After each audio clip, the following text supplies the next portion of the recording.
जय श्री कृष्ण, जय श्री महाकाल। मैं आपका मित्र मनीष वैष्णव हूँ। आज एक नए टॉपिक के साथ में आपके साथ में प्रस्तुत हूँ। आज हम चर्चा करते हैं महाकाल क्षेत्र में, परिक्षेत्र में, जो 2 दिन पहले होली के दिन जो अग्निकांड हुआ, या अग्नि की वजह से जो वहाँ के ज्योतिष जो पुजारी वगैरह और आमजन झुलसे, उसके विषय में हम आज थोड़ी सी चर्चा करते हैं।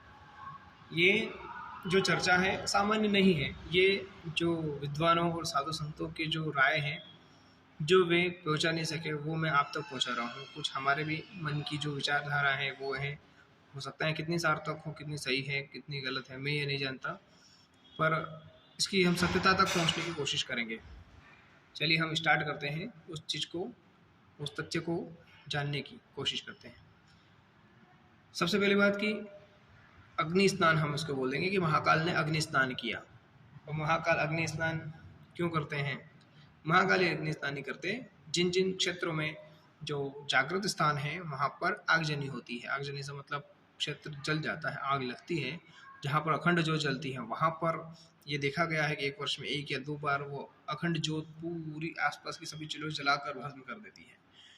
वो भी एक अग्नि स्नान है। जिस भी देवता का, जिस देवी का जो स्थान रहता है वहाँ पर वो आग लगाती है, उसको उसका अग्नि स्नान बोलते हैं। इडाना माता जी है राजस्थान में, वो भी एक वर्ष में या कई बार, कई महीनों, तो 2-3 महीनों में भी अग्नि स्नान करती है। इस वजह से उस मंदिर में, इडाना माता जी के मंदिर में, जो वो जो शक्तिपीठ है, उसमें कोई भी दूसरा वो विकास नहीं हुआ है, क्योंकि वो सब कुछ जला कर भस्म कर देते। उसका आसपास दुकानें बहुत दूर दूर है, पास पास नहीं है। आप यूट्यूब पर जाएंगे, आपको मिल जाएगा इडाना माता जी का क्षेत्र आपको देखने के लिए। अब विचार करते हैं कि महाकाल में अग्नि लगना और मुख्य पुजारी का जलना, ये क्या संकेत करता है? हम इससे क्या क्या संकेत अनुमान लगा सकते हैं? सबसे पहले समझने वाली बात है कि गुलाल में केमिकल था, उसकी वजह से अग्नि लगी, एक प्रश्न है। ये प्रश्न अलग है, परंतु सबसे बड़ी बात है कि महाकाल जब स्वयं विराजमान है, महाकाल के अपना परिक्षेत्र है, महाकाल के भक्त सामने खड़े हैं, तो भगवान महादेव, महाकाल तो सबकी रक्षा करने वाले भक्तवत्सल हैं, भक्तों की माँ के समान। एक वत्स गाय अपने वत्स यानी बछड़े की जैसे सुरक्षा करती है, ऐसे महाकाल अपने भक्तों की रक्षा करते हैं।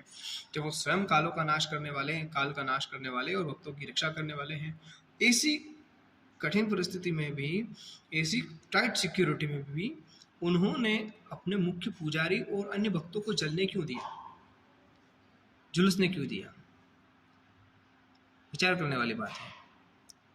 कुछ विद्वानों और कुछ साधु संतों का ऐसा मत है कि महाकाल का जो परिसीमन है, उसको, उस परिक्षेत्र को वहाँ की पुजारियों ने चारों ओर से ढक रखा है। वहाँ एकाधिकार करने की जो स्थिति बनती है कि वहाँ पर ऐसा लगता है, पुजारियों को ऐसा लगता है कि ये हमारा जन्म सिद्ध अधिकार है, उन पर केवल हमारा ही अधिकार है।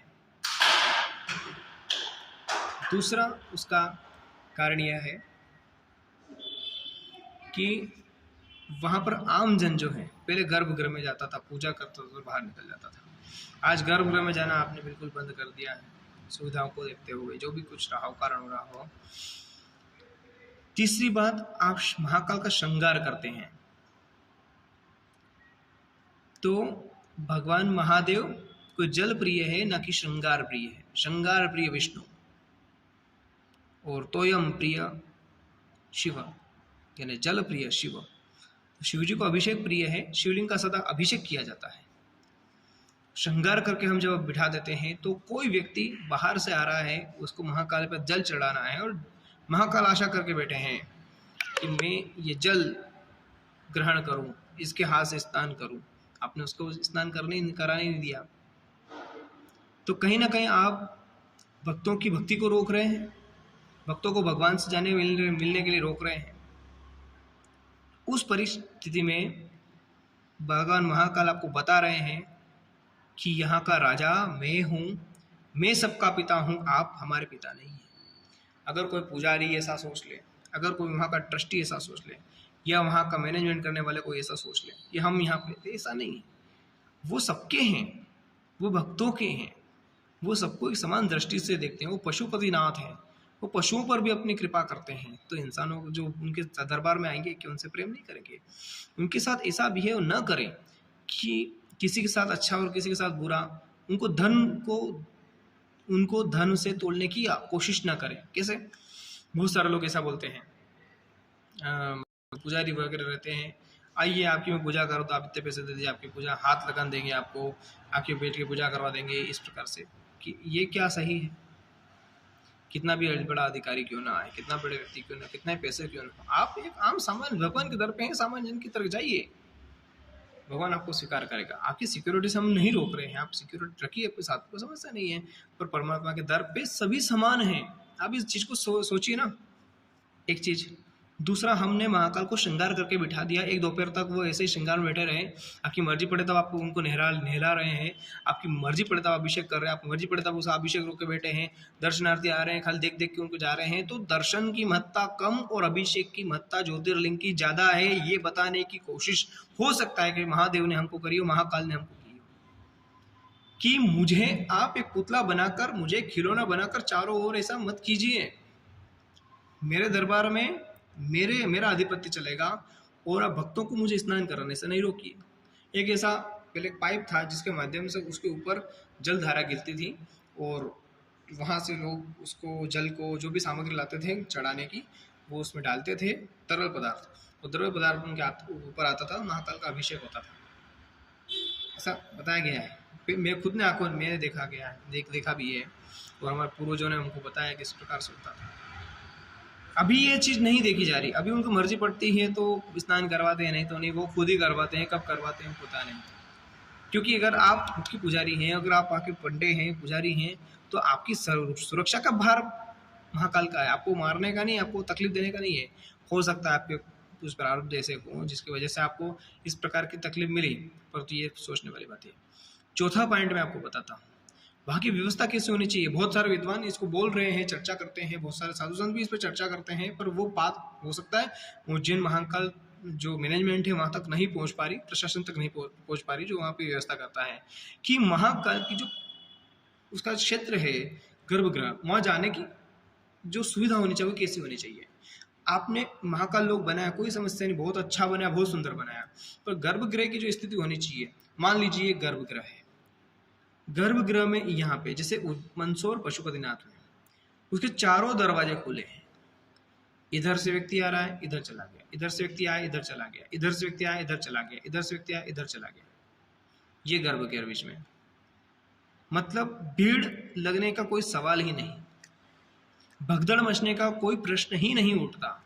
अब भगदड़ से हम बचा सकते हैं, ठीक है।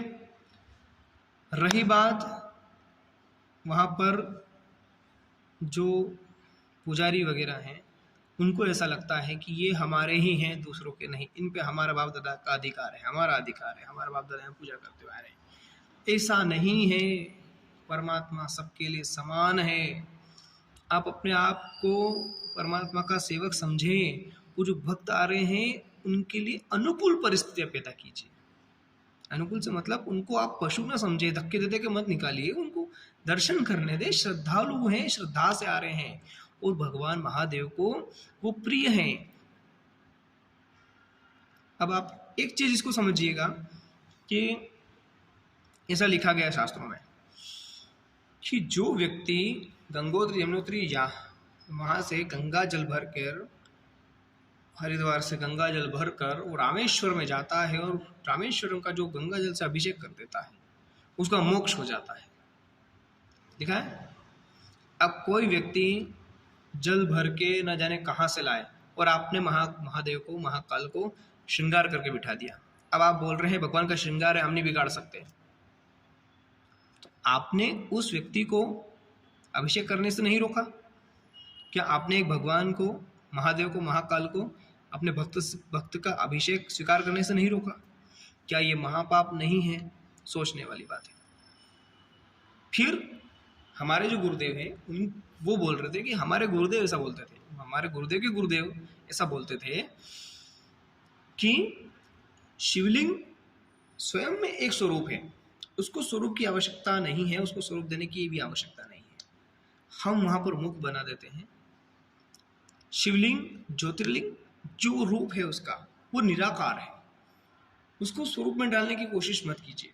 मैं मना नहीं बोलता आपकी श्रद्धा को ठेस नहीं पहुँचे, इसलिए मैं वैसा कोई शब्द नहीं बता रहा हूँ आपको कि आप महाकाल के स्वरूप का चित्र घर में न लाइए, उसकी पूजा न करिए, परंतु उसको स्वरूप देने के बाद में तुरंत भक्तों के लिए उस स्वरूप को बिगाड़ कर आराम से जल धारा वापिस चालू कीजिए, क्योंकि जल धारा ही भगवान महाकाल को प्रिय है। इससे सभी का कल्याण है। ये जो 2-4 विचारधाराएं जो साधु संतों के दिमाग में चल रही, विद्वानों के दिमाग में चल रही थी, वो मैंने आपके सामने पेश करने की कोशिश की है। आशा करता हूँ उज्जैन महाकाल जो मैनेजमेंट है, प्रबंधन समिति है, वो इसको समझेगी। वहाँ के जो विद्वान जन हैं, जो पूजनीय है ब्राह्मण जन हैं, वो उसको समझेगा और इस पे कुछ अमल करेगा कि महाकाल के लिए पूजा रोकना उचित नहीं है। महाकाल ने अग्नि स्नान करके इस चीज़ को बताया है। वो सब दूसरी बातें हैं कि वहाँ उसमें केमिकल था नहीं था। महाकाल के सामने अगर अग्नि लगी है तो उसका कुछ ना कुछ कारण जरूर होगा। बिना कारण के महाकाल के दरबार में इतनी बड़ी घटना इस प्रकार से इतनी खतरनाक नहीं हो सकती। आप सभी का कल्याण हो। भगवान महाकाल आप सभी का, ज्योतिर्लिंग महाकालेश्वर भगवान आप सभी का कल्याण करें, सबका भला करें। इसी के साथ में मैं आपका मित्र मनीष वैष्णव विदा लेता हूँ।